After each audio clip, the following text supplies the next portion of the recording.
With Father's Day around the corner, I've been thinking, how does parenthood change dads? We talk a lot about how motherhood reshapes our identity, but we don't always hear what it's like from the dad's perspective.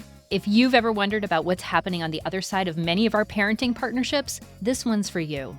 Welcome to Mom's Guide to Finding Herself, where we share stories of side hustles and surviving while parenting young children. I'm your host, Krissy Bold. Let's make motherhood less lonely and help you find joy in being you again. So we talk a lot here about how motherhood changes us, how we lose ourselves, reshape our identity, and start figuring out who we are all over again. But with Father's Day coming up, I've been thinking, what about the dads? What's shifting for them in all of this? That's why I invited Adam Flaherty on today. Adam's the host of the popular podcast Modern Dadhood, a podcast where he has honest, thoughtful conversations with dads about what fatherhood really looks like beyond the stereotypes. He's a dad to, in his words, two powerful girls and married to what he calls an equally powerful wife. He's a really creative guy based in Maine who juggles work as a video editor, commercial director, podcast developer, and even a voice actor on the side. Basically, if it involves storytelling, Adam's going to do it. In this episode, we talk about how his identity shifted when he became a dad, what he let go of, and what surprised him, and how he's trying to show up for his family fully while staying connected to himself. Adam, thank you so much for being here with me today. My pleasure. Thanks for inviting me, Krissy. I appreciate it.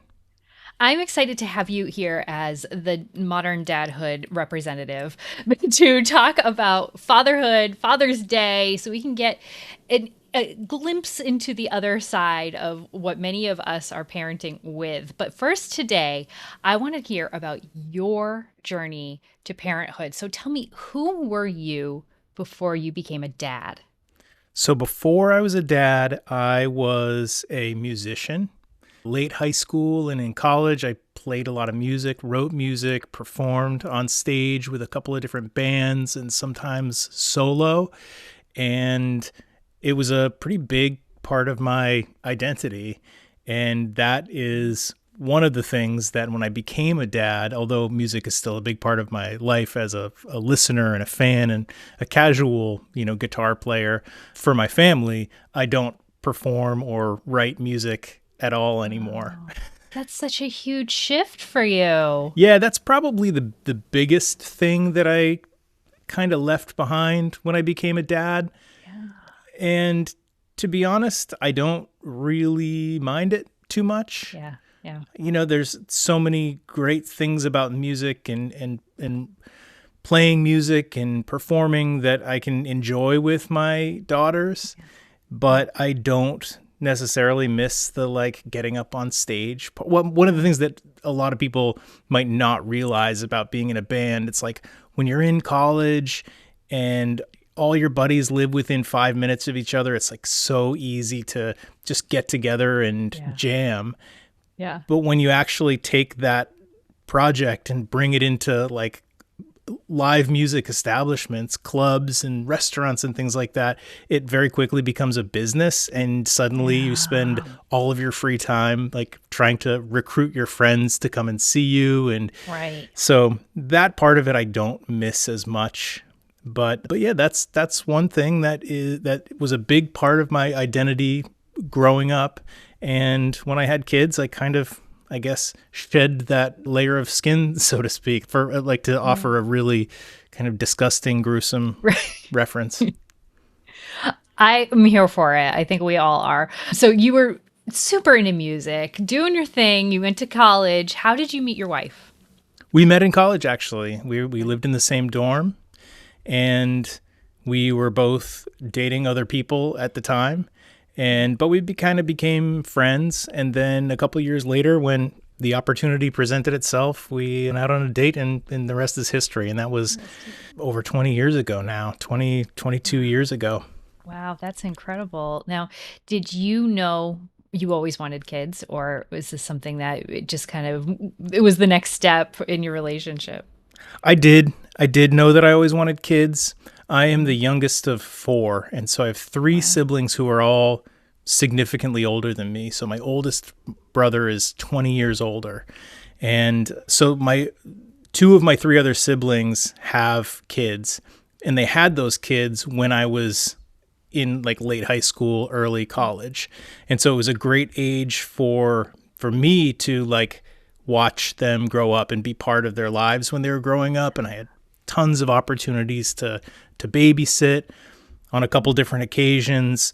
One of my brothers and his wife like would go like on a multi-day vacation, just them, and so I was alone with the kids, or my wife Sarah would join me, my girlfriend at the time would join me and take care of the kids for multiple days. And so I feel like I got a lot of great hands-on experience that way. But I would say even before that, I knew that at some point I wanted to have kids for sure. Wow, I hear such a similar story from a lot of the moms I talk to who especially grew up in larger families or maybe were the oldest or had a lot of cousins running around that just they always felt this maternal nurturing instinct. So it's interesting to hear the same kind of perspective from from a father who grew up in a similar circumstance where this was still something that you found really exciting and really like nurturing and caring, like this, you loved that, you thrived on that sense rather than maybe it being like, ugh, another thing I have to do, or this is like a burden, like you're cramming my style. I'm supposed to be playing with my buddies in a garage somewhere. So yeah, it's really great. And how did your relationship progress after college to deciding, now's the time? Well, without getting too far into our story, after college, I moved about an hour away to around the area where I grew up, and I got an apartment, and my wife stayed in the area where we went to school. She eventually moved to where I was, and we lived in different apartments, but in the same town, very, walking distance for a couple of years. And she ended up getting a job back closer to where we went to school. So we were, for a period of time, seeing each other all the time. And then we went to really just on weekends.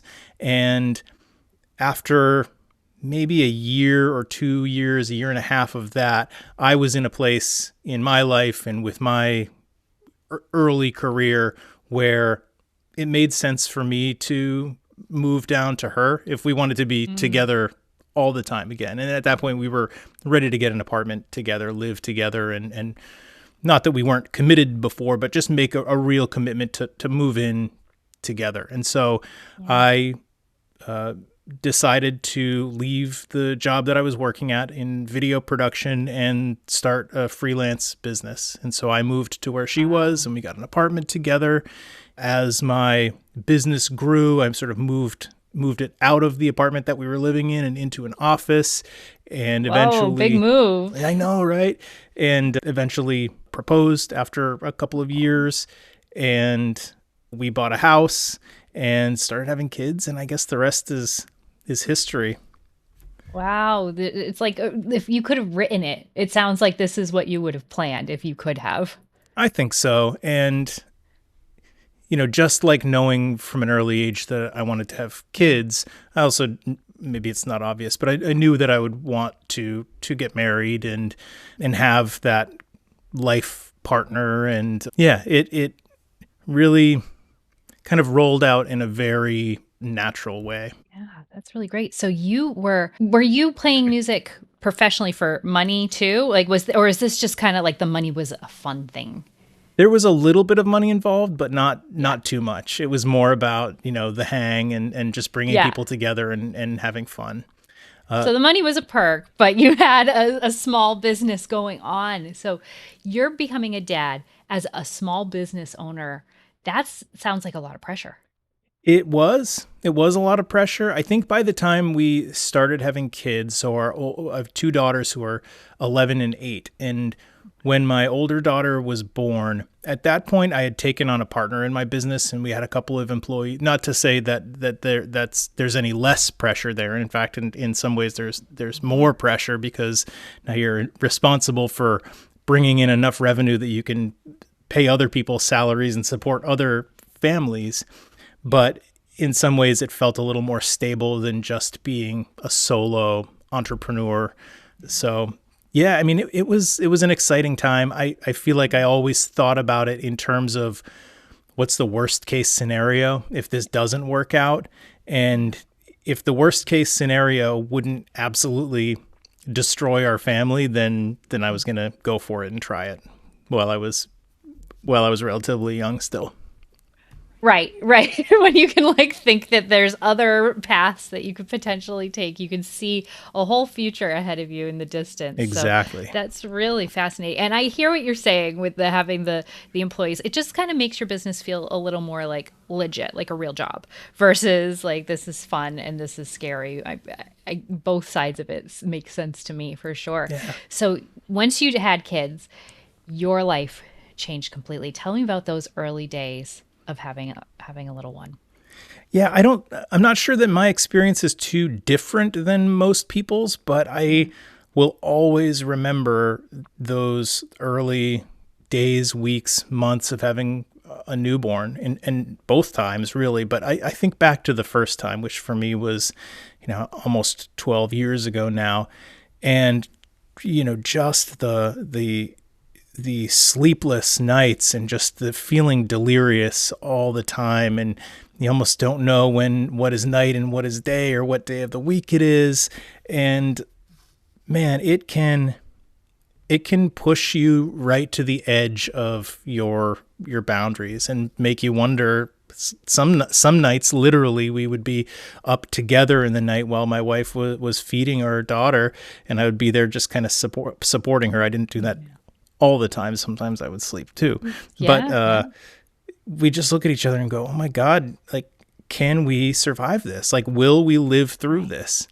And thankfully, my wife was in a couple of Facebook groups at that time for new moms, and had a lot of support from those groups, and met some people that she is still in touch with today.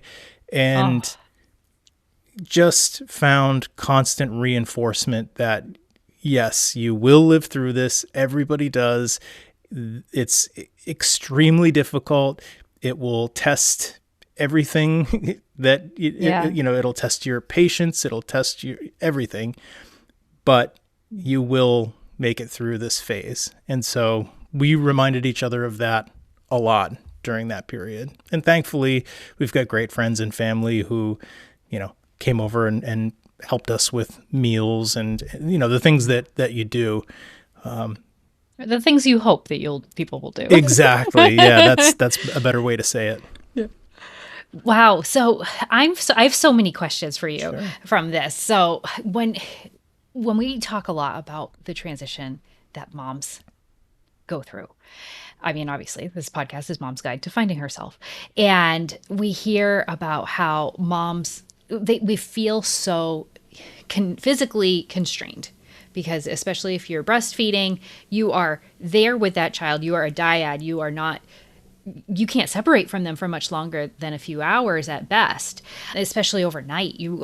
It's just a whole other way. So tell me how your wife's transition to motherhood and those physical demands and emotional and mental demands, how did that impact you, watching her go through that? I think that my approach to observing her going through that was to be available to her in any way that I could. And even though we both had experience babies and toddlers, I mean, as you know, Krissy, it's just like a completely different thing when you are Right. the person or the people solely responsible for keeping an infant alive. And so all that to say, like, you can read all the books available, but until you're in it, there's no way to be prepared for how that's going to feel. And obviously I don't have that same experience of being physically tethered. So my approach was just, I'm going to be as present as possible and available as possible to support both of them, however it's needed, and to just fill in the gaps and look for ways to help and do things without being asked to. And I think that was my whole thing. It's just like, how can I be of service to my family? I can imagine it's tricky to try to figure out your place in this new role, because the mother's role is very clear. There's no doubt about what the mother has to do.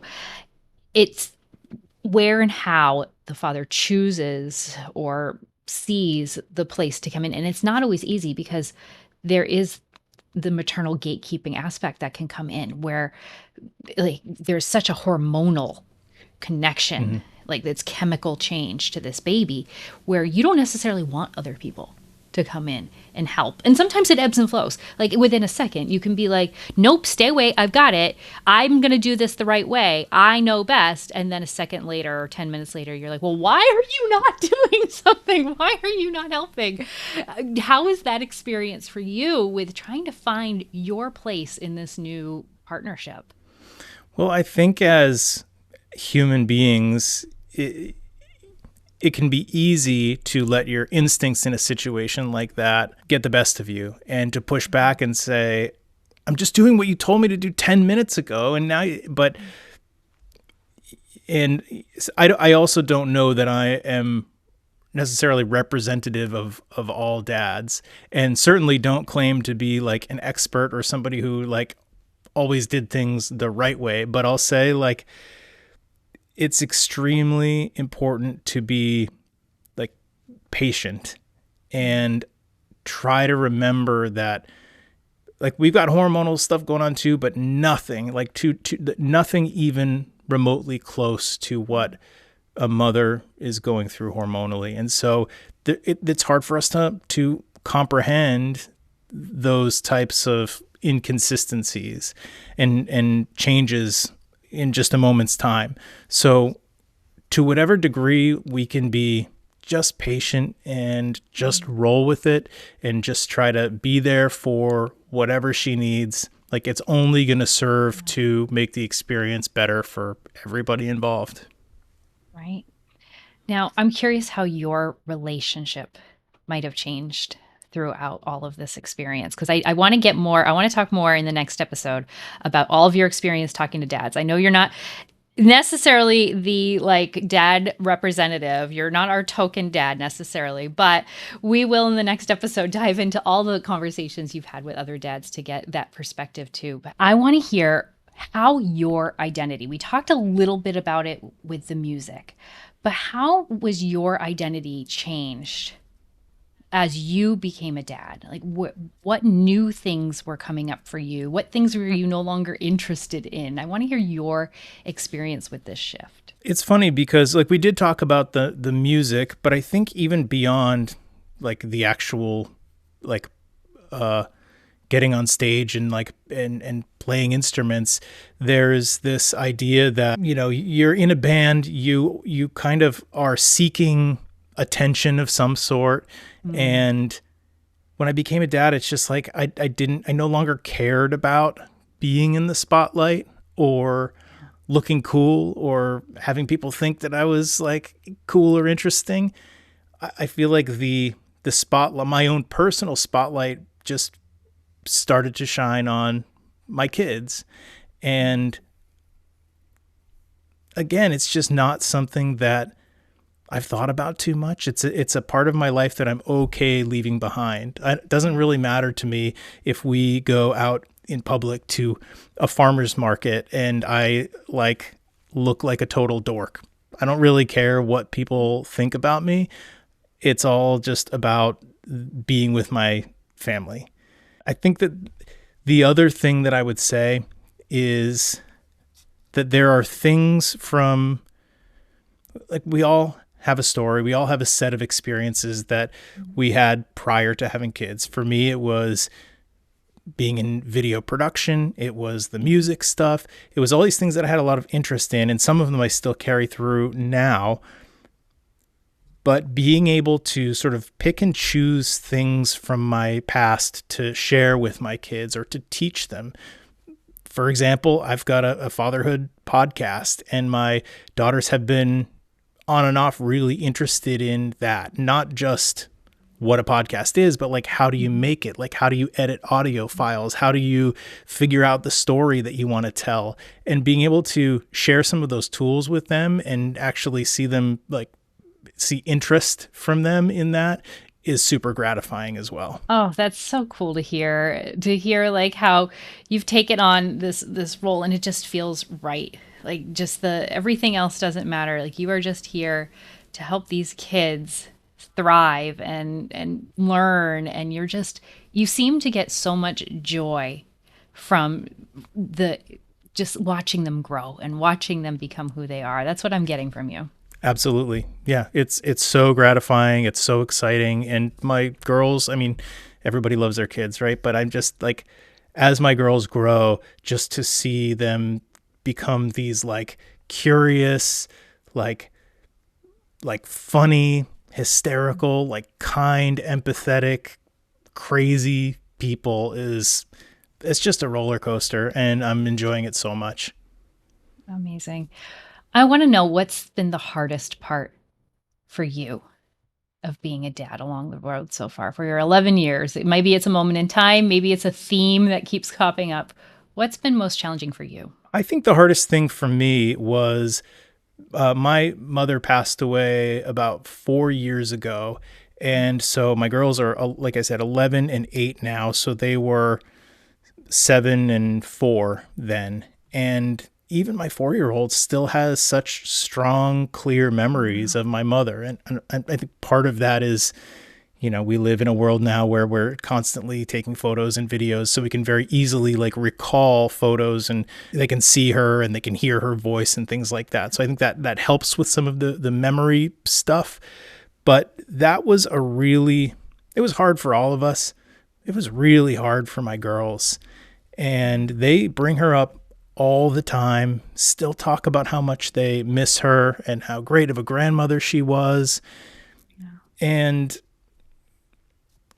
everybody processes grief differently, and at different ages, it's going to hit differently.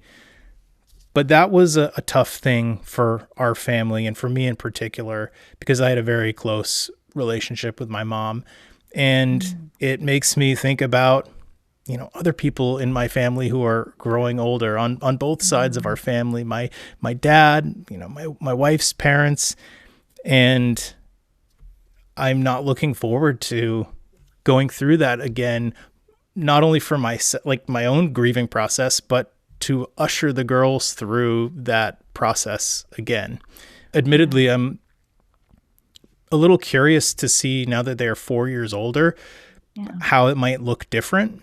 But yeah, it's something that has been really tough, and I'm not looking forward to having to go through it again at some point, hopefully not anytime soon. Absolutely. I hope so too. That's so hard to have to grieve yourself while also helping your children go through this. And what I'm getting from you, and I might be wrong here, is this sense of you want just for your family to be happy. You want for your girls to be happy. You want them to be thriving. And when you can't fix that, that seemed like it was tough when you couldn't do anything about that. Yeah. I've never thought about it that way, but I think you're absolutely right. It was also really interesting because it gave them a chance to see both my wife and me be very vulnerable, like to get emotional. And my girls know that there's certain little buttons that they can push that will trigger me to like tear up, just like reminding me of things they did when they were young. But to see me like actually cry out of sadness for losing my mother, or will like be reading a book at bedtime that for both of us like triggers a memory of her and become emotional. Like that's another super interesting just shift in the dynamic of our relationship. And I like it. Like, I think it's good for them to see that their parents can be strong and always will have their back and will like always protect them and always lift them up, but also can go through periods where like things hurt real bad. And I think it's a good life lesson for them. It really is. And they're so lucky to have a emotionally mature male role model in their life to show them that men have feelings, and men can have a wide range of them. That's amazing. Now, I want to hear just one happy memory that you've had with your girls? Something that sticks out of something that it just makes you smile. Oh man, there's so many. I One, know.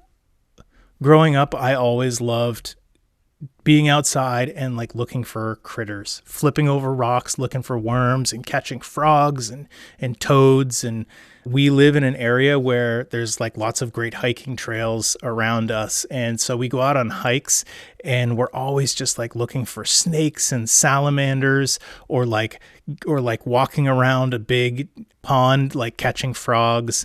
And that's something that brings all of us a lot of joy. My wife might get a little annoyed with us sometimes, but it brings the girls and me a lot of joy. I love that. I love that image of you all like catching salamanders and looking under rocks for newts and things like that. It's so cute. Well, thank you so much for being here with me today, Adam. I hope that you'll come back for the next episode where we can talk more about all of the conversations that you've had with dads and the observations that you've made about the evolution of a dad throughout their journey. I'll be there. Tell us, where can everyone find you and your podcast? Sure. Well, you can find Modern Dadhood at moderndadhood.com or just search Modern Dadhood on any of the podcast platforms. We're also on Instagram, Facebook, LinkedIn. Sometimes we appear on TikTok and on YouTube. So really anywhere that you might be looking, you can find Modern Dadhood. For information on me specifically, I have a website, adamflaherty.tv. And I can spell that, but if you're going to include a link in your episode notes, then I won't bother you with spelling my ridiculous last name. I will definitely include a link in the show notes so that way you can just scroll on over to that and connect with Adam. Thank you so much for being here with me, Adam. Thank you, Krissy. This has been so much fun. If you found this episode as interesting as I did, share it with a friend or some of the dads in your life. Take a second to follow the show and leave a rating and review. It really helps more moms find the show. And come on over and say hi on Instagram at Mom Identity Project. I'd love to connect with you. You're going to want to stick around because in the next episode, Adam's coming back. After interviewing over 150 dads from all kinds of backgrounds on his podcast, Modern Dadhood, he's sharing what he's learned about the quiet struggles, the emotional shifts, and the surprising joys of fatherhood, especially the stuff that dads wish moms knew about. It's honest, eye-opening, and filled with moments that just might change the way you see your parenting partner or your own dad. You won't want to miss it. If you're ready to start making some more connections, sending DMs, or reaching out at the playground, then you can grab my free PDF, Make Mom Friends in 7 Days. It's full of scripts, prompts, and reflection tools that you can use, or copy and paste messages that you can send right now to start making those connections and friendships. You can find the link in the show notes.